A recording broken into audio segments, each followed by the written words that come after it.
भारत और चीन के बीच सीमा विवाद के कारण बना हुआ तनाव अब कुछ कम हो रहा है, जब दोनों देशों की सेनाओं ने अपनी अपनी जगह से पीछे हटने का फैसला किया और बातचीत के जरिए विवाद को सुलझाने की बात कही है। भारत और चीन के बीच लद्दाख क्षेत्र में पिछले लंबे समय से तनाव जारी है और आए दिन सीमा पर चीन की तरफ से उकसावे वाली कार्रवाई होती रहती है, जिसका भारत भी उसी के अंदाज में जवाब देता आया है। लेकिन अब इस तनाव को कम करने के लिए पूर्वी लद्दाख में भारत और चीन की सेनाएं धीरे धीरे पीछे हट रही हैं।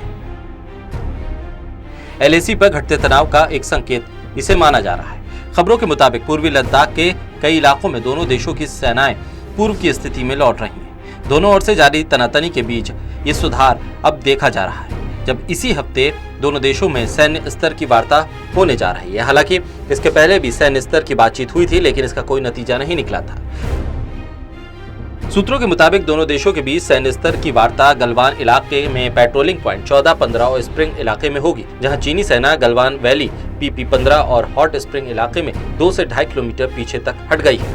ये सभी इलाके पूर्वी लद्दाख में पड़ते हैं और दूसरी तरफ भारतीय सेना भी इस इलाके में पीछे हट रही है और वो अपने वाहन वापस ले रही है। और ये इस हफ्ते में दूसरी बार है जब दोनों सेनाएं अपनी अपनी जगह से पीछे हटी हैं। सूत्रों के मुताबिक इन जगहों पर बटालियन कमांडर स्तर की बातचीत चल रही है और दोनों पक्षों के कमांडरों की आपस में हॉटलाइन पे बात हुई। भारत की सैन्य टीम चुसूल इलाके में पहले से मौजूद है ताकि चीनी पक्ष से बातचीत में शामिल किया जा सके।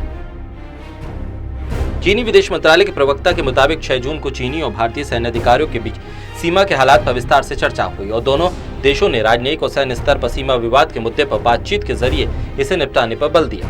इस दौरान चीनी विदेश मंत्रालय के प्रवक्ता ने जोर देकर कहा कि चीन और भारत अपने अपने देश के समझौतों के आधार पर महत्वपूर्ण आम सहमति को लागू करने पर सहमत हुए। दोनों देश आपस में मतभेदों को विवाद में बदलने के पक्षधर नहीं। बीते 6 जून को लेफ्टिनेंट जनरल हरिंदर सिंह ने चीन के मेजर जनरल लियू लिन से बात की थी, तो LAC में चीनी हिस्से में हुई।